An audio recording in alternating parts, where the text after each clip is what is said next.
京城真有这么大的算盘吗？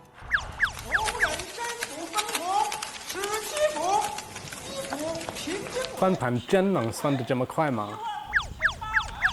让我们去看看吧。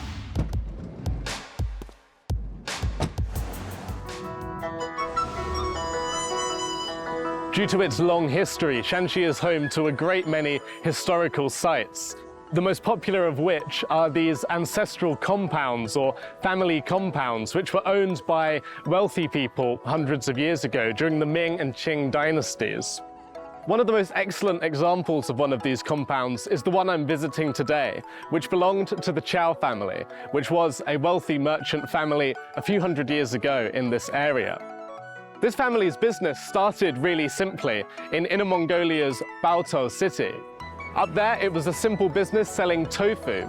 However, not long after that, they diversified into other areas like animal feed, and due to their pragmatism and ingenuity, ended up doing so much more, even pioneering new financial institutions like draft banks.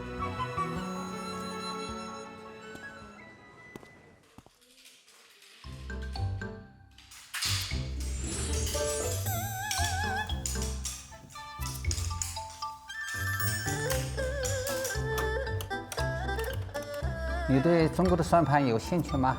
我觉得很神奇。我们山西人做生意啊，都能做得风生水起，靠的就是精打细算。精打细算离不开这个算盘，打算盘呢离不开我们账房先生。这个叫档，1档、2档、3档，也就是他们计算的那个个、十、百、千、万、10万，它可以计算无限数。下面是1、2、3、4、5，一共是5个竹子，这一个竹子顶下面的这个5个，是为了计算的方便呢，都有口诀的。经常啊，去了你们英国了啊，也要带这个算盘。最早传到是日本，咱们现在中亚的那些国家，好多国家都打算盘。Obviously, there's a great practical use to these devices. This demonstrates the Shanxi merchants' pragmatism, but also their ingenuity for the time. The Shanxi merchants would have carried their abacuses with them everywhere they went in order that they could always carry out transactions diligently, no matter how small the amount of money involved was. Naturally, their apprentices also learned how to use the abacus, but also as the merchants' businesses expanded into what is now Mongolia and Russia, their apprentices had to learn the local languages to enable the merchants to develop relationships and enhance their reputation in the local area.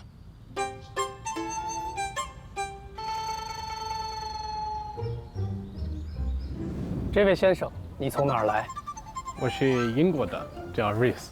哦，瑞斯先生，我是这乔家大院的主人，姓乔，名志庸。我很好奇，乔家靠着什么把生意一步步做大的呢？乔家人就是把这算盘打好了，把每一分钱都花好了、用好了，才有了一份大家业。中国算盘非常神奇。我说的算盘可不只是算盘的精打细算那么简单。作为商人，更重要的是审时度势、务实经营。不管买卖大小啊，在我们晋商眼里，那可都是商机。Mr. Chow told me that the Shanxi merchants' pragmatism was also reflected in the sheer variety of businesses that they became involved in order to meet the needs of their diverse customer base. They would operate whatever kind of business local customers wanted. For example, Mongolian herders particularly favored tea that had been processed into giant bricks, and one large Shanxi business established workshops to process and sell tea in this way as huge bricks that they particularly liked. The merchants also cut sturdy twill cloths into various sizes to meet the needs of these herders, alongside providing services as well, such as bartering, crediting for goods, facilitating tea horse trade, and even acupuncture or medical treatment for locals. It was by catering to the diverse needs of their clientele that the Shanxi merchants were able to expand their businesses into overseas markets such as Russia, Europe, America, and Southeast Asia, selling everything from bricks of tea and coarse cloth to running grain shops, inns, banks, exchange shops, and beyond. 我今天来乔家大院，还想看看咱们的大算盘。哦，这种大算盘是我们乔家每3年给股东分红的时候才用的。这个大算盘在哪里？你可以去那边看看。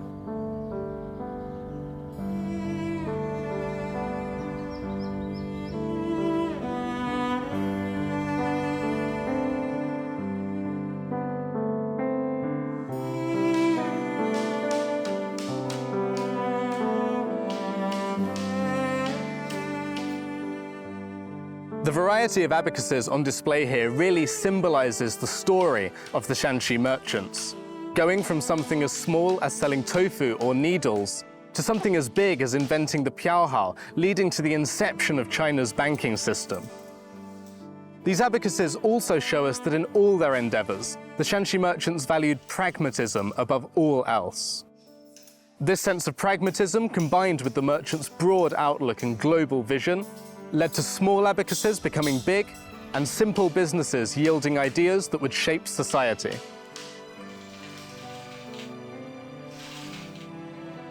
It's certainly the largest abacus I've ever seen.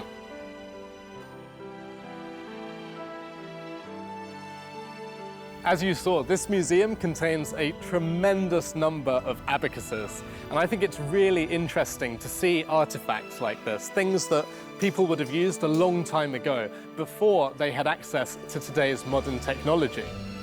But I also think that these abacuses reveal to us the amount of wealth that existed in China at that time.